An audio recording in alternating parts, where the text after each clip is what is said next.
Hey there, thank you so much for joining me. If you're tuning in for the first time, my name is Heather Thompson. I am a Clarity Life coach for women, author, and speaker. And I'm based in the Atlanta, Georgia area, but I am working with incredible women worldwide. My focus is on helping transform worn out women into whole women through clarity based coaching. And I have a passion for what I do, love it very much. And what I want to talk about today is something I consider a very important topic: when rejection is queen. Now, some of you may be wondering why exactly that title, but we're going to get to that very quickly because, as usual with my videos, I want to keep everything under 10 minutes or so that you can get to what it is that you need to get to for the remainder of your day. So let's jump into a little bit about what rejection is. Rejection at its core is an upset to what we were told and what we thought we knew. It's a disruption to our understanding of a situation. That could be a relationship, a career plan, a business opportunity, a family or friend connection, and it shifts life as we knew it. And another reason why rejection tends to feel so bad is because it's similar to the words denial or contradiction. It usually comes when someone feels like this doesn't work for me anymore. They're denying you. You're being denied the access or the opportunity for something that you want that you previously had. And it's a contradiction to exactly what was said. Usually it can be between two lovers, two spouses who say, we're together. And then all of a sudden one party says, I'm out of here and I don't want this anymore. And you end up feeling, of course, rejected. The same thing can happen when you get downsized from a position. Rejection sets in. But some people tend to wonder why others react to rejection the way that they do. And here's the truth: many of us live going from one rejected experience to another and never get or even take the chance to heal. We have parents who deny their parental roles and they deny their children as well from birth. We have the remaining overworked single parent who takes everything on and lives in constant stress, taking a lot of their frustrations out on who? The child. And how do you think that child is going to feel as they're getting older and taking note of all the things that are being said to them about, what they cost, what they do, what they bring to their household? We have significant others and spouses who declare their love for us, and then they walk away from their commitment, sometimes without any given reason. You have memories, you have good times and bad times and life lessons, but no closure or forced closure when it ends. We even have jobs that declare our value one minute only to be laid off or downsized the next. And even though that layoff may come with explanations, it doesn't easily solve your next position or getting one or all the energy that you gave to that opportunity in the first place. And keep in mind, a number of us deal with all of these levels of rejection at once and on a daily basis. So what happens? We push through. That's what we do. We work with people who feel like this. We love family and friends who deal with this. We even raise children who experience this. And above all that, we deal with it ourselves. Society's message for everything is deal with it. Push ahead, man up, or woman up. And that all sounds great on its surface, but how do you properly deal and woman or man up when no one has shown you?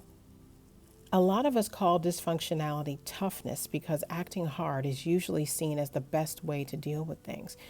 But being a savage isn't going to set you straight. It really won't. It's a front and it's armor, but it doesn't last. And frankly, in the long run, it doesn't work.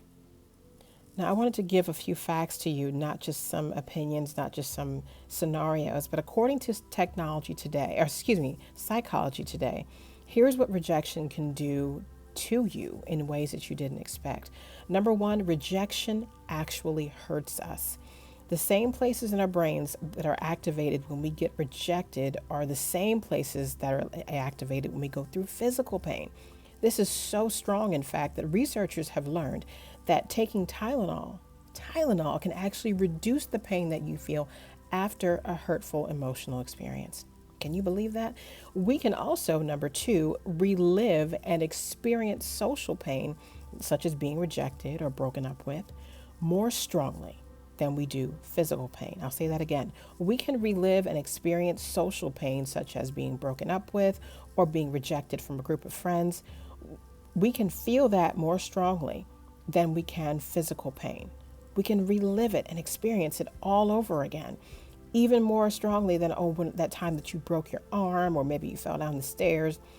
But why is this the case? Why is getting rejected such an issue for us? And the answer is because we were designed for connection. We are meant to have tribes. We're meant to be a part of a circle, a social group of friends and family and peers with whom we can interact and be understood there, be chosen, and be valued within those circles. This is why I say again and again, you are not an island unto yourself.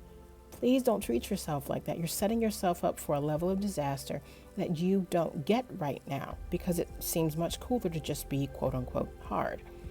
You were made for connection and ultimately love. Do you remember when Lauryn Hill came out with the Miseducation of Lauryn Hill, for those who are into R&B and hip hop? One of my favorite lines from that album was, "Don't be a hard rock when you really are a gem." And too many of us are out here acting like boulders and small mountains with our attitudes like nothing even bothers us, talking about I've got this and I don't need anyone and I'm a rock. Look, there's nothing wrong with being the ruby and the sapphire and the diamond that you are. Diamonds and precious gems go through intense heat and shaping and redesign to become what they are: beautiful, polished, desired, valuable. Why would you want to devalue that? Because someone said it was a good idea, that being hard was better? Because when you do, here's the deal. After those tears are dried, that's when those tears are dried and you walk alone for a minute to deal with whatever's happened. And you get isolated and you decide, you know what? That's when you start using all those quotes. I've got this. I don't need anybody else. Hashtag bad by myself. That's when rejection becomes queen. You won't let anyone get close to you. You said you don't need anyone. Love for you is suddenly a joke and your pain is disposable. You might even laugh at other people's pain and tell them how silly it is and that things don't matter and they don't need to care about anybody. You say nothing matters but my money and I'm doing me from here on out, but you're not creating a boss out of that mindset. You're slowly building a monster. You're creating a problem for down the road. You're not thinking about the relationships that you may tank because you don't want to be open anymore, because the last time you were open, you felt somebody, emotionally speaking, cut you. You don't want to give your all on a job because you don't know when, you might get fired again, but it comes out as, I don't have time for these people. I'm going to leave early. And all other kinds of attitudes, even if you're in a position of higher leadership, you find a way to put yourself first in a way that's not healthy. And you might do the same with family because one family member never paid you back and they told you they weren't going to, or they tried to use something you told them in confidence against you in public. And now you say everybody's the same. There is something very good to being cautious. There's something important to learning from your mistakes, but there's something very dangerous about deciding everyone is the same. You're always right, and it's not worth trying again. If that is how you intend to live life, I assure you, you're going to run into the same scenario over and over again, just in another form, until you learn that pain comes for us all. No one gets out of this life alive, and no one gets out of this experience without getting hurt.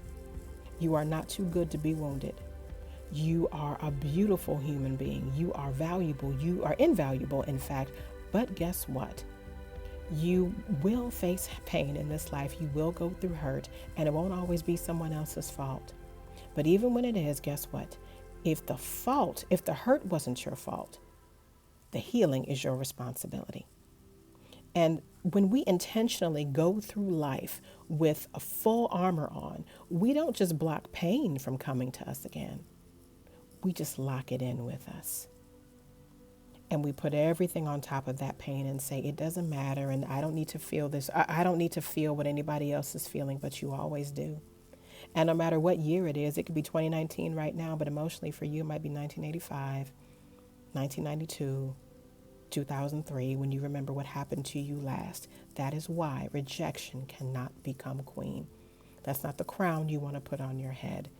You want humility to be up there. You want wisdom to be up there. You want unconditional love to be up there, because you want to pull and attract people to your life by treating yourself the way you first need to, loving yourself so strongly until other people want to join in that love. That's what you want. So I'm going to close out here because I want to stand true to my time. I'm always paying attention to it. But if you want to continue this conversation, perhaps on your own, and you say there's some self-work I want to do here, I want to make some changes, then I want you to go ahead and visit this link. I'm going to put it below in the description in the comments, but it's bit.ly/true boss book.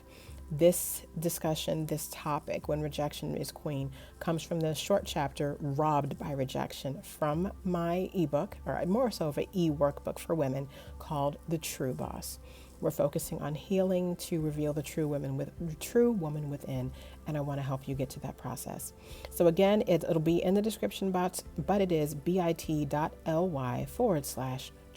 boss book, all in small letters. So I thank you for your time. I thank you for joining me, and I certainly hope that you got something out of this. I'll be back next week with another video. I appreciate your time. And as I always say, if you feel that you're not having a great day, make it one. It is within your power to do so. God bless. Take care, and I'll see you soon. Bye.